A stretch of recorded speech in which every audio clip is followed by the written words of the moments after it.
The Yoruba nation that I know, they are professional betrayers. The Yoruba nation that I know, we specialize in pulling ourselves down. The Yoruba nation that I know, we want to make sure that the child do not survive. We gather together to prevent our love from being there. It is Yoruba nation. We gather together to ensure that we connive against MK Abiola.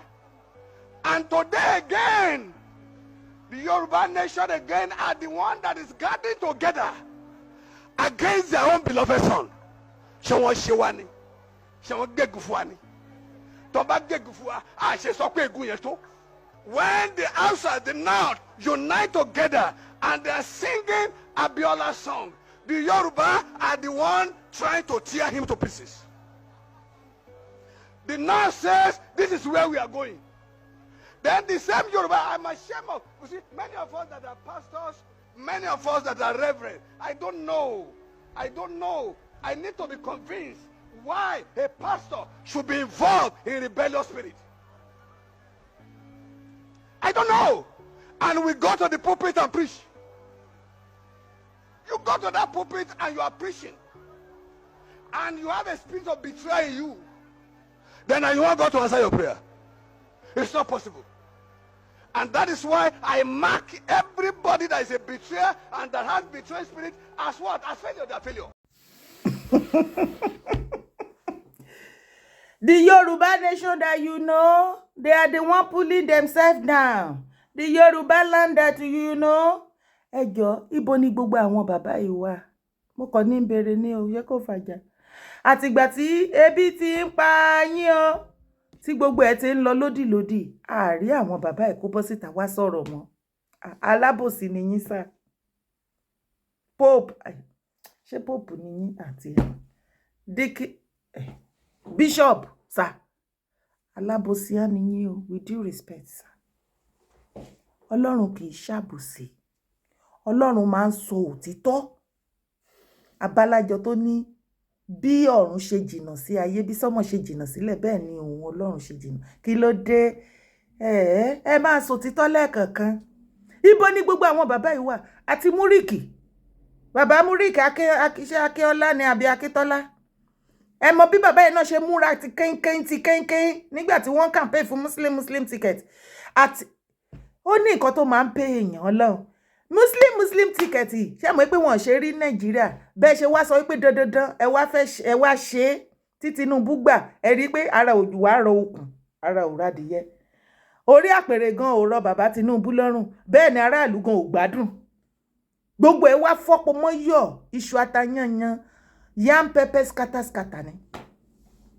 Kò síbi kan tó wá gún ní Nàìjíríà gbígbóná ni gbogbo ẹ̀ ń gbóná jẹ́njẹ́n láìláì ó kàn ń laná ní kẹ̀wù. Kò sí ìrọ̀rùn ìgbésí ayé ìrọ̀rùn ojúmọ́ kan ìyà kan ní wọ́n wá manufacture ìyà fún yín every day new ìyà tí ẹ rọba ìyà kí ló dé what can fa Muslim ticket ní àbí kílẹ̀ lò ní Nàìjíríà ẹni ṣé kò ń ṣe Muslim don't come for me don't even come for me rárá ní níbi comment section ó ní kí ni mo ní against Muslim èmi ò ní kankan against Muslim ṣùgbọ́n òtítọ́ ọ̀rọ̀ pọ́nbélé ni máa sọ òótọ́ ọ̀rọ̀ yẹn lẹ̀dẹ̀ kì í fẹ́ gbọ́ èmi náà sì lè parọ́ ibi tí ọ̀rọ̀ wa ti jọ ní problem nìyẹn ní lè parọ́ ìwọ náà sì fẹ́ òótọ́ ni máa sọ ò sì fẹ́ gbọ́ bọ̀ tó o bá farabalẹ̀ gbọ́ á dè ṣe é láǹfààní o ṣùgbọ́n mi ìgbàdúrà pé kò gbọ́ kémi bá lè jèrè ọ̀rọ̀ lára tiẹ̀ ní.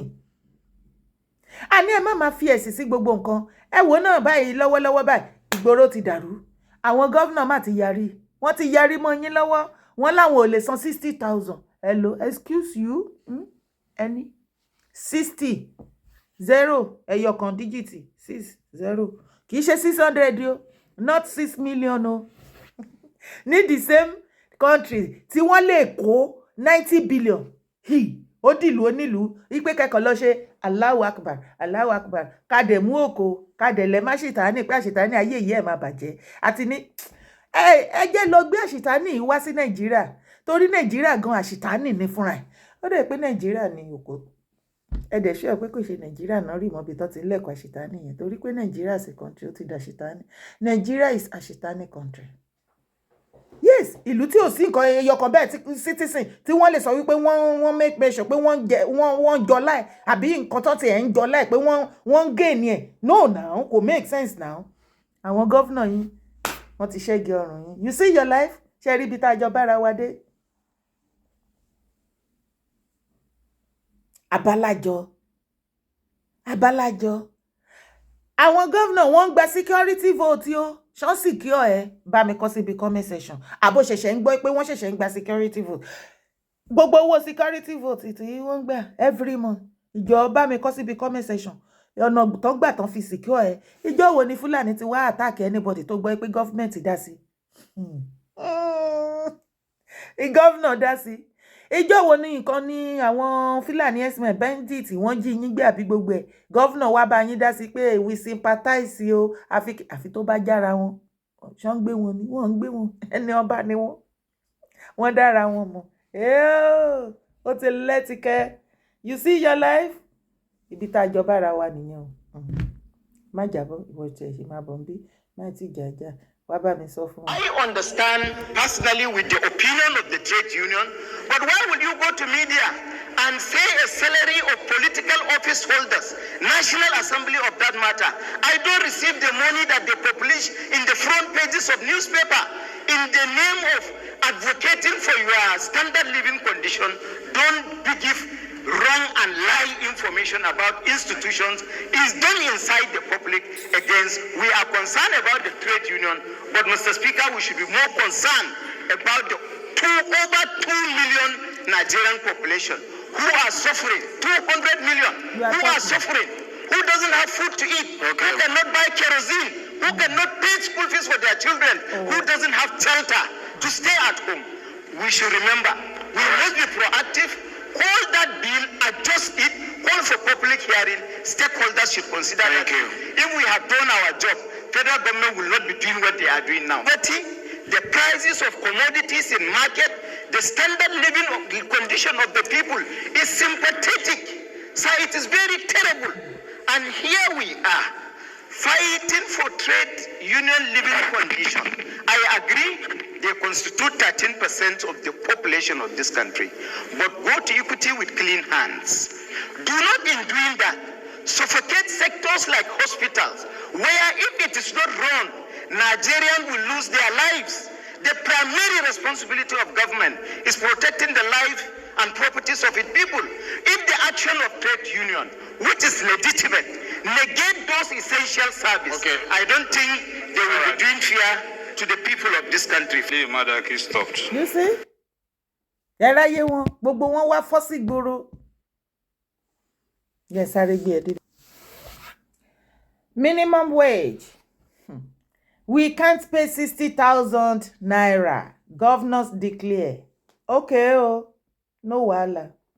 Speaking through their umbrella body, the Nigeria Governors Forum, NGF, the 36 state governors cautioned all stakeholders to consider the sustainability of a minimum wage before adopting a final figure, 60,000 naira. Now, one governor náà lè fún yín fún the whole month ní country tí wọ́n ti ń ta bag of rice ní 80,000 naira.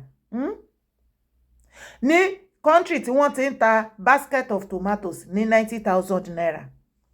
Ní country wọ́n lè san 60, àwọn governors wọ́n lè san 60,000 naira ní country tí wọ́n ti send, tí wọ́n ti subsidize 90 billion naira láti lọ pray ní hajj.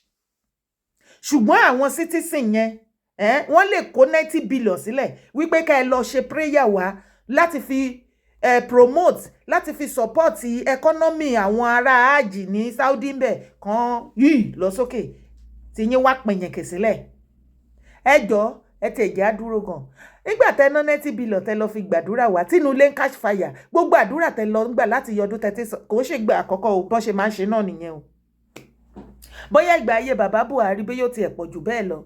ẹ jọ̀ọ́ nítorí Ọlọ́run bí ò dẹ̀ pọ̀ jù bẹ́ẹ̀ lọ ìwọ àtèmi ti rí wípé ìjọba ìbẹ̀rù òun ni bàbá Tinubu ń ṣe a padà wá discover yìí pé àwọn tó lè ṣọkọ bàbá Tinubu ṣọkọ ìyá bàbá Tinubu wọ́n ti padà wá o ìwọ náà wẹnu lẹ̀ kó wẹnu ọkọ ṣé ò rí pé bàbá Tinubu wọ́n fi ìbẹ̀rù bojo rúùlù Nàìjíríà ni bàbá ò lè stand wọn níbo ṣe bá sọ fún yín tẹ́lẹ̀ pé state no be federal ilẹ̀ Yorùbá lẹ sí finish ṣe sí finish gbogbo Nàìjíríà wọ́n kó fún wọn burúkú and for this reason torí pé ẹ̀rù ń ba bàbá Tinubu gbogbo nǹkan báyìí ni bàbá fẹ́ fi support àwọn northerner gbogbo nǹkan gbogbo ọ̀nà pátápátá ó ní bàbá wọ́n fẹ́ fi ṣe kí ni wọ́n fi support àwọn lawmaker àbọ̀pá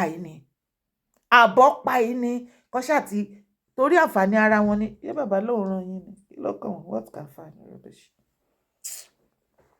All things considered, the NGF holds that the 60,000 minimum wage proposal is not sustainable and cannot fly.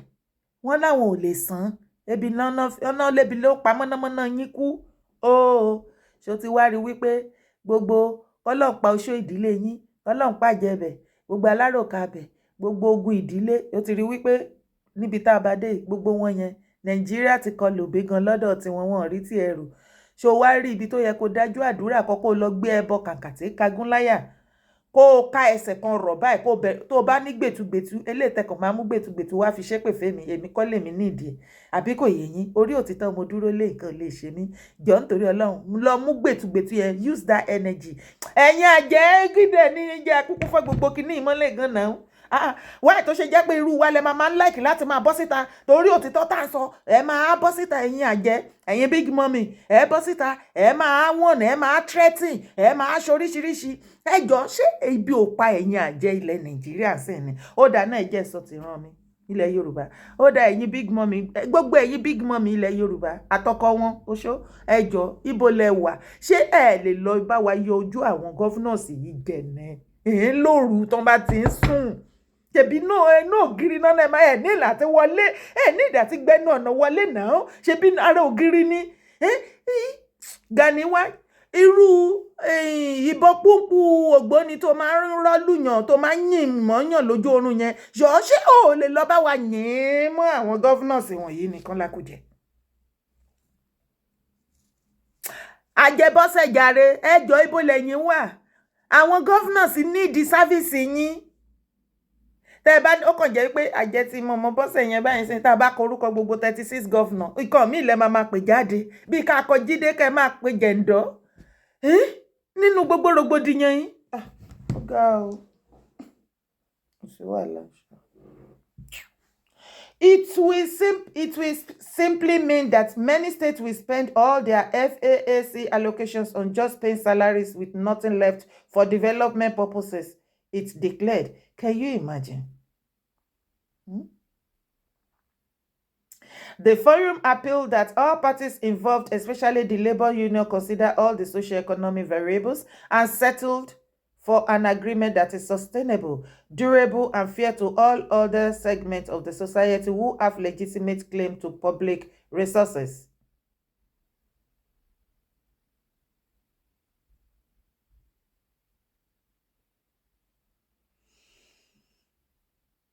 The governors contended that if the 60,000 naira proposal is adopted, a few states will end up borrowing to pay workers every month. Can you imagine?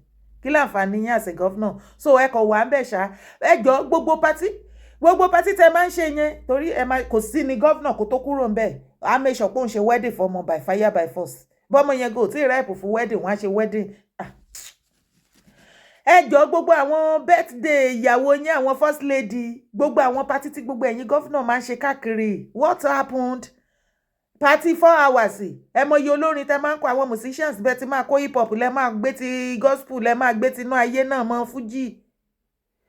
Ó dẹ̀ kéré jù each musician á gba 5 million lórin 30 minutes. So gbogbo owó yẹn sìn ẹ lè waste sí party àtàṣọ ẹbí àti everything. Ṣùgbọ́n kẹ́ fi sọ salary kébi má pa àwọn èèyàn mọ́ tó ń ṣiṣẹ́ ó ti dogun. Ẹjọ́ nínú ìjà ibi tẹ́ ti máa mọ̀ pé àwọn governor gangan ni ogun ìdílé tó ń ba yín fínra Nàìjíríà. gbogbo hardship yẹn bọ́n ṣe pariwo tó ìjẹ́ rí wọn kan bọ́ síta kan sọ pé ókè o a fi sálárì wa èmọ́ǹtì gbogbo àwa gọ́fúnà a fi jì fún yín o ẹ̀rọ gbogbo owó gan tí president Buhari láwọn ń ṣe ẹ̀ tán ókè ṣe mọ̀ pé gbàrà tí wàhálà ìbẹ̀rẹ̀ wọ́n ní 88,000 bàbá Tinubu ní kán ṣe ẹ̀ fún ṣe 10,000 àbí 10 àti ẹ̀mọye tó pé gan ṣó dọ́dọ̀ tiẹ̀ etí la fi gbọ́ wọn kò fáwọn gọ́fúnà wọn ò pẹ́ wọ́n tún nígbà tó ti yọ subsidy tí gbogbo àṣìpù lè ṣebí ẹgbọ́ tí president Tinubu wọ́n ní wọ́n ti increase allocation gbogbo governors pátápátá the 36 governors wọ́n náà ti increase allocation monthly allocation wọn ó ti di by 300% àbí ṣé 200 ní èkéyìí wọ́n ṣáà ti increase ẹ̀ ẹjọ́ kí ló wá fa wọn ò lè rówó san 60,000 naira ajérò mélòó mo pè é ìwọ ni NLC ṣe president àbí chairman ajérò àti àwọn gbogbo tẹ́ kóra yín rọra tẹ́ ń lead NLC ajérò mélòó mo pè é mẹ́ta ni gbọ́ mi tí wọ́n bá tún bí ẹrẹ tí ò bá fẹ́ ká wá dáwọ́ ìyàjọ fún ẹ níbi tá a wá bá dé torí ọ̀rọ̀ ẹ ò yé èèyàn mọ́ ìdí tó ṣe kọ́ lọ fún strike tó ṣẹlẹ̀ ní last week àbí last 2 weeks yìí tó jẹ́ ọjọ́ kan ló fi ṣe ìkànnì ẹ̀yọ́ ò gbádùn orí yín ti yí ó ti èyí ní nǹkan tó yẹ kẹ́ gbé from Monday kó ti yẹ pé from Monday to Friday kójú everybody bó àti private àti federal everybody kí wọ́n kẹ́ yáyọ àlà ṣebí ọjọ́ kan péré ajérò náà ó ti call ẹ̀ off and that is why kò sí normal woman Nigerian citizen kankan tó believe on you ajérò you are the most useless man.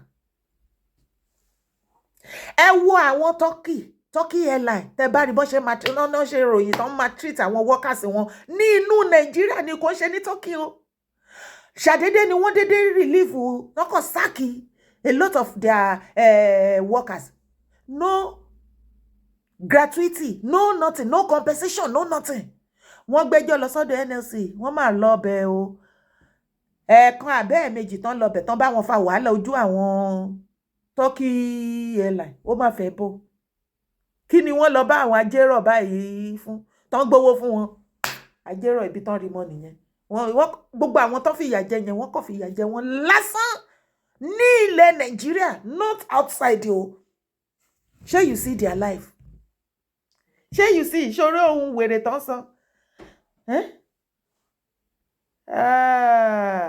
tó bá wá sọ 60,000 naira fún workers tí ó ṣe pé gbogbo Nàìjíríà ni o wọ́n láwọn máa lọ máa bọ́rọ̀ owó ìgbà tẹ́ ẹ̀ sọ 60,000 gan tẹ́ ẹ̀ sọ 30 ṣé ẹ̀ bọ́rọ̀ ẹ bá mi bèrè ṣé wọn ò bọ́rọ̀ owó torí mi understand yín mọ́ ẹjọ́ yín kan ẹ wá gbọ́ nǹkan tẹ́ NLC sọ NLC ní ìbẹ́ ní pórí wọn pé resign if you can't pay labour tackles governor orí yín gbogbo yín jọ yí jọ wà òkè ajérò function mo rántí ìgbà tí bàbá òṣì òmọlẹ sì jẹ NSC chairman action pọ̀ ìgbà yẹn gọọmenti mọ̀ lára torí bàbá yẹn bóyá máa ranjú lélẹ̀ wọ́n máa ranjú ní kókókó everybody agbá tí wọ́n lẹ́yìn ṣe rájérò yìí the most useless NSC chairman.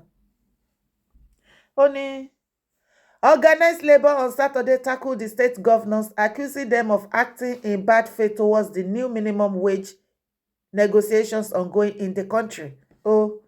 Recall that the governors under the aegis of the Nigeria Governors Forum rejected the proposed 60,000 minimum wage for Nigeria workers. In a statement issued on Friday by the Director of Media and Publicity Affairs for NGF, Alima Ahmed, the governor said the proposed minimum wage was too high and not sustainable. 60,000 naira. One day a bag of rice ní 80,000 naira. Iléyá báyìí sìn ọ̀pọ̀lọpọ̀ náà lè rẹran léyá. Lè jẹran léyá. Ẹ jẹ́ lọ papọ̀ mọ́. Ẹ bá rí sáwá fi gbá ń dì í.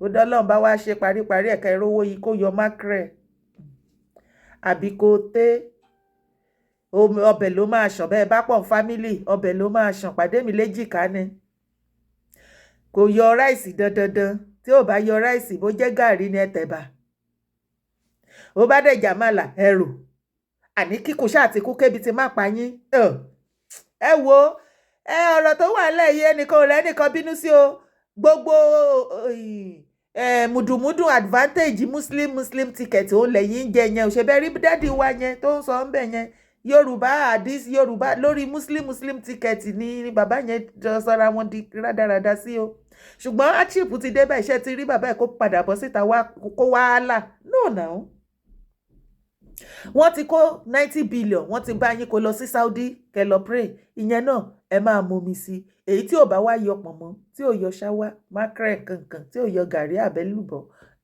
ìwọ kan la ẹnu kalẹ̀ ráì ìwọ máa imagine irú ẹran dídí tó fẹ́ jẹ irú ráìsì tó fẹ́ jẹ àti gbogbo ẹ̀ bó bá ti imagine ẹ̀ tán rọra gbómi omi ò ní wọ́n ẹ̀ ìwọ rọra fomi lò fi step ẹ̀ down yọ toothpick kó ta yín ó ti jẹun iléyá ti ṣe rẹ̀ ló ń jẹ́ bẹ́ẹ̀. The governor said if the 60,000 minimum wage is adopted, many states will allocate their entire federal account allocation committee funds to salaries, leaving no resources for development projects. Àwọn ò ṣán rí nǹkan ṣe náà tẹ́lẹ̀ ní rádaràda. Ǹjọ́ ti ní project tí gbogbo wọn máa ń ṣe tán ṣe parí rí? Èdèrèdè. However, reacting on Saturday, the organized labour faulted the NGF's position ìyẹn àwọn àjọ àwọn governors, saying every part of the new minimum wage agreement should be implemented and any of the state governor who can't pay should resign. Any? Hello? Nigeria? Governor? Resign. And NLC, okay, say, all right. Ṣé Ajero? Ṣé o ti mistake Nigeria for another country ni? Ṣẹ́yìn ti gbọ́ political post kan tó resign rí? Ó ń kú síbẹ̀ ni. In fact gan ẹ ti gbàgbé pé some years back two term tó ń ṣe wọ́n ti fẹ́ increase ẹ̀ sí 4 years tó ń ṣe wọ́n ti kọ́kọ́ gbé bíìlì yẹn jáde pé wọ́n fẹ́ increase ẹ̀ sí 5. As a matter of fact gan wọ́n fẹ́ lè máa sọ pé kó máa lo 20 years níbẹ̀. Ìwọ wá ní kó resign èyí lójú ayé àbí lójú oru what can fa? Ajérò ẹ ò wà okay. Resign láì ṣe abroad. Then they resign for Nigeria. President they resign. Abroad láti lè gbọ́ kán gbógun ti president kò resign. Abroad láti lè gbọ́ kán ní governor ó ṣe nǹkan báyìí senate kìnnìkan ó resign voluntarily kó sì tó kí tiẹ̀ tó bá Africa wọ́n á kú síbẹ̀. Even president àti rí president Africa tó ń tọ̀ sára tó ń bẹ dírídì God forgive you. Kì ó dẹ̀ ṣe pé bíyá kò séèyàn mọ́ nílùú yẹn wọ́n ń gbé lọ náà ni ẹ̀kẹ́ra ọ̀rọ̀ fìyà. National President of the Trade Union Congress told me a team said, took there is no minimum wage. Every segment of it should be implemented. For the governors, we have said it very clearly. If you cannot pay minimum wage, please resign because you were voted for governance, not only infrastructure. Ẹ repeat resign yìí náà. Tẹ̀dú took. Bẹ́ẹ̀ni pé took tún yìí strong. Mo tiẹ̀ ṣì tún believe díẹ̀ nínú àwọn took yẹn. Ó kàn jẹ́ pé ó dẹ̀ pọ́n náà tún ti ìjọba Tinubu ti bà tiwọn náà jẹ́. Ó dẹ̀ pọ́n náà ti kó wọ àárín wọn, wọ́n ti pín sí méjì. Wọ́n ti ní fashion. Àbẹ́ ti parí ẹ ti já fashion papọ̀ ni. If you build the entire infrastructure and the people are not living to use it, who will use it? Ẹ jẹ́ máa build the road. Róòdù yìí ni mí ìrírù Nàìjíríà rí láyé mi. Ojoojúmọ́ náà ń ṣe róòdù yet kò sójú ọ̀nà tó dáa láti lọ. Òjò rọ̀ lásán kójò ẹ̀kan tó heavy kó rọ̀ lásán wàhálà ti dé bá Nàìjíríà. Bí iná kọ́kọ́ lọ ṣáú gbogbo ọ̀nà omi àbò. Ẹ wo. When they were campaigning, did they tell us that? They didn't tell us that. They make use of the poor to get to the top, and when they get there, they start thinking outside the box. Ìwọ tó wá jẹ́ poor, ìwọ ọmọ kò lè nìyàn mẹ̀kúnnù jẹ́ kí orí ẹ̀ ti ẹ̀ pé lẹ́ẹ̀kan. Ṣó wálé ayé òfò ni? Ẹ̀yin mẹ̀kúnnù kí ló yí yín lọ́pọlọ? A mọ̀ pé wọ́n ti lo poverty as a weapon láti nà yín dáadáa, wọ́n ti kọbò yín. Ṣùgbọ́n ìyẹn ò ní pé kí gbogbo ọpọlọ yín dorí kodò. Ẹ ti ẹ̀ wake up, ẹ bọ́ síta ká protest. tẹ́ ẹ̀ bá dé lè protest ibi tá a bá dé ẹ̀yin youth anywhere tẹ́ bá ti rí mọ́tò convoy àwọn gọ́fúnà ẹ máa lé wọn lóko yes ẹ má jẹ́ kí wọ́n sinmi ẹ jẹ́ kán drink kán run kìtìkìtì kán run kàtàkàtà let them drink water and not be able to drop cup kára ni wọ́n kán lè mọ nǹkan tẹ́ ń go through the same set of governors tí wọ́n kó àwọn ọmọ wọn lọ sí the best of the best tí wọ́n fi owó tó yẹ kí wọ́n fi owó salary owó everything tá lọ fi rán ọmọ wọn lọ sí the best school ní abroad bí kọ́mọ wọn tó ṣe kó tó parí school iṣẹ́ tó máa ṣe ti wà ńlẹ̀ ẹ̀yin mẹ̀kúnnù ẹ dìde ẹjà fúnra yín ṣé ti gbàgbé ṣe bóun náà kọ síbi ẹ̀yin náà ni wọ́n máa wá ń lò ẹ̀yin náà máa wá ń bá tó bá ti fẹ́ dìbò ẹ̀yin lẹ máa ń campaign ṣé rí bá ṣe ń pariwo mọ́ yín ẹ̀yin ìyá òfò àtàdánù mo sọ àtọ́ka mo ní ẹ̀yin ìyá àwọn yìí ẹ̀yin gangan lógun tó ń ja àwọn ọmọ yín tẹ́ ẹ jẹ́ ẹ rán wọn lọ sí school pẹ̀lú owó onírú owó oníyọ̀ tẹ́ ẹ kó yẹ́yọ̀ àlà torí àti tọ́mọ lọ sí school láti bẹ̀rẹ̀ pẹ̀pẹ̀ títí dé higher institution kò easy wá ṣe báyìí now ó wá jáde ìwọ náà ló sì tún yìí ń bọ ọmọ yẹn torí situation Nàìjíríà bó ṣe bá ti wọn jẹ́ ẹ̀yin ìyá ẹ̀ náà lẹ ṣiṣẹ́ tẹ ní pé ẹ fẹ́ jẹ wọn mọ́ ọ̀pọ̀lọpọ̀ yín yes torí tẹ́ ẹ bá ti stop láti máa campaign fún àwọn olórí burúkú governors yìí kò sọ́jọ́ tó máa jẹ́ kẹ́ jẹ wọn mọ́ ṣùgbọ́n ẹ má jẹ́ kó yà yín lẹ́nu o bọ́n bá lọ bọ́ síta lọ́la wọ́n tún fẹ́ dìbò àwọn ìyá ẹ̀ náà lẹ tó máa rí ẹ̀rí wọn wá ti fi handkerchief wọ́n á fi tẹ́lẹ̀ ẹ̀rùn wọ́n wá dé káàpù sí inú ọ̀run burúkú àwọn wèrè tán campaign fún wà nù èsì o ìyàwó wọn wà nù èsì àtàwọn ọmọ wọn o ẹ̀yìn á wá sára yín sínú ọ̀run àwọn aláìyí ẹ̀dá amoko mẹ́kọ̀ọ́ afọ́fúgbẹ́mu wọ́n á tún gbé gbálẹ̀ ọ̀ràn lé wọn lọ́wọ́ àbí ọ̀brẹ́là òfò pẹ̀lú ṣẹ́ẹ̀tì ìranà àtàǹkárá orí burúkú ẹ̀ bẹ̀rẹ̀ sí ní kọrin òṣì àwọ̀ Fúnkẹ́ Akíndélé ìraní níwájú gángan ìlú Èkó ìraní tìyín bá yín how market òun ni àwọn tẹ́ ìjó fún tẹ́ kọrin fún àwọn náà lè fún yín 60,000 yẹn Fúnkẹ́ Akíndélé báyìí ó ń dáyàn ní mílíọ̀nù ṣeré ni tàláyé ẹ̀ bàjẹ́ ńlá láàárín ẹ̀yin àti Fúnkẹ́ ẹ̀yin láyé yín o ṣẹ́ráyé every 4 years ìmíì tún ti ń bọ̀ irú àwọn Jídé Sanwó-Olú bẹ́ẹ̀ wọn ò ní lè fún yín you know why wọn ò ní ìdí second term yín irú Mákindé kò ní ìdí second term yín ẹjẹ́ àwọn nǹkan tó yẹ Ìbánjí Èkìtì ó ṣẹ̀ṣẹ̀ bèdè bẹ́ẹ̀ ni àti Ayédàtì wọn yo ní Oǹdó Dàpọ̀ Abíọ́dún kò ní nídìí yín kò ní lè san torí ó ti ṣe second term ẹ̀ lọ́wọ́ náà bàbá oníjó yìí nǹkan ìmọ̀ọ́lẹ̀ ẹ jẹ́ ká wò ṣe mọ̀ pé first term làwọn sì ń ṣe wọ́n á fẹ́ ní the second term àti Ayédàtiwa àti Oyèbánjí èwo ló tún kù.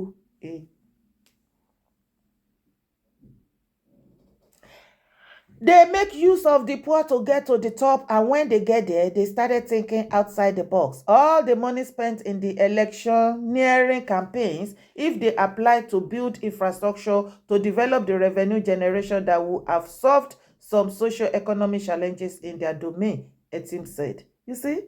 Mọ̀ wípé gbogbo bá ti náwó nígbà ìdìbò gbogbo owó tí wọ́n ná everything tó bá ti débẹ̀ gbogbo ẹ̀ ni wọ́n kó torí tó bá ti kúrò as a governor wọ́n fẹ́ lọ ṣe minister àbí senator.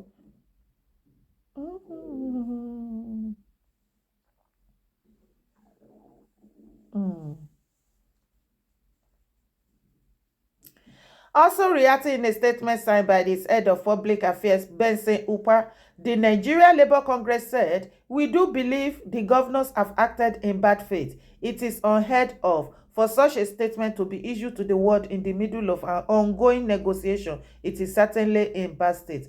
As for the veracity of their claim, nothing can be further from the truth as FAAC allocation have since moved from 700 billion to 1.2 trillion. Making the government extremely rich at the expenses of the people." Ṣebí mo sọ fún yín gbà yẹn nígbà tó yọ subsidy bàbá Tinubu gbogbo wa la gbọ́ wọ́n náà ti increase allocation wọn from eleona something ọ̀pọ̀lọpọ̀ from 700 billion to 1.2 trillion yet wọn ò lè san 60,000 naira monthly. Sherry NLC 60, what is 60,000 naira? Èmi ti rò pé pátápátá ẹ pa kó pojú èdè ẹ bá wọn pò sí 100K. 1.2 trillion, yet they cannot pay 60 trillion. Ẹ̀dẹ̀ pariwo, sátẹ̀lé governor, your excellency, tí yín ti bá yín. Bojú governor jẹ́, báyé governor jẹ́, dáyé governor rú. Torí ó ti ṣojú wípé governor fẹ́ kébi pa yín kú, ó fẹ́ governor ti sọ yín di rádaràda, ó ti sọ ìyàwó yín, ó ti sọ di ìyàwó oníyàwó, oríṣiríṣi ọkọ ló dẹ̀ ń dẹ́pọ́sìtì nǹkan sára ìyàwó yín. Ẹ̀ẹ́dẹ̀ rówó ọbẹ̀ fi sílẹ̀. Ọ̀dẹ̀ bí yín dá kẹ́ béèrè tó bá ti gbóúnjẹ sórí tébù pé bo ló ti rówó because rówó fi sílẹ̀, ó ti ń jẹ̀dí ìyàwó governor ló sọ dìbẹ̀. Wá wo àwọn ọmọ bọ́n ṣe dolóṣó, àní ìyá mi òun ló máa ń bọ́mọ ẹ̀ wá ọkùnrin tó máa bá tá lè fún lówó. Gbogbo ẹ ti dojúrú, kò ń ṣogun ìdílé o, inheritance kan governor yín ni. Mi fẹ́ kí fídíò igun jù. Wá má gbàgbé o, bá mi drop comment sábẹ́ fídíò yìí. Kí lo feel? Má sì gbàgbé láti bá mi thumb up on this video. Bá mi thumb up o. Má gbàgbé láti subscribe o. Subscribe to my YouTube channel. Support my brand. Àbí bẹ́ẹ̀ náà lẹ bínú dára tó ni. Ẹ jẹ́ á pàdé in the comment section.